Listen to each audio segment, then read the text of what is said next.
Hey guys, Cam here from 9 to 5 Google, and back in the early days of the iOS App Store, Angry Birds, the original title, was a massive hit. Since then it's gone on to bigger and better things, but finally Angry Birds has its proper official sequel. It's available to download now on Android and iOS, but as much as I hate to say it, I think Rovio ruined what was great about it. The basic concept is the same. You fling a bird into structures that are housing hiding pigs and you hopefully kill all of them. But that's probably the only thing that stayed the same. Everything else is new and designed to make it feel fresher, more modern and more optimized for high resolution screens.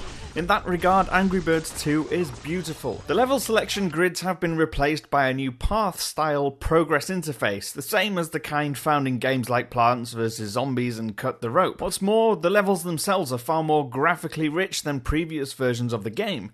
What was once a 2D game with 2 or 3 basic layers is now one with multiple layers. And on top of that, you have extra animations like beautiful weather and clouds and fog and thunder. Even the animations of flinging the birds forwards is more refined. And what I really enjoyed was the way the pigs, blocks and debris actually fly towards the screen if you hit them hard enough. Along with these new graphics is a newly developed gameplay. You begin each level with a select number of cards with a bird on each one of them, and you can select which bird you want to use next based on the obstacles that you face.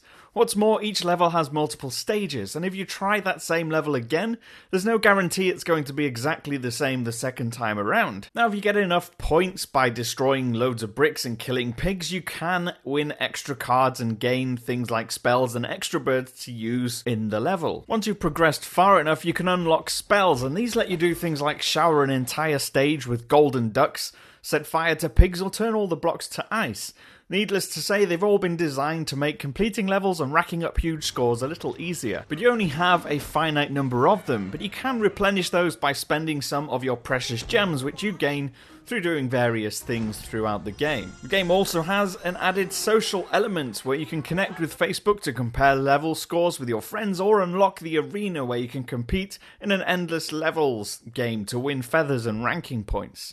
But the sad part about Angry Birds 2 is that for all the improvements made, which really are fantastic, Rovio has ruined it by restricting how much you can play in one go. A lot of the joy that I had with the original years ago was the frustration of failing a level over and over again, destroying all but one tiny green pig hiding under a wooden plank, time after time until you eventually get past the level and feel like some kind of world champion. Angry Birds 2 gives you 5 lives, and you lose one every time you fail a level. If you lose all 5, you have the choice between buying more with your purple gems or waiting for hours until those lives have been replenished.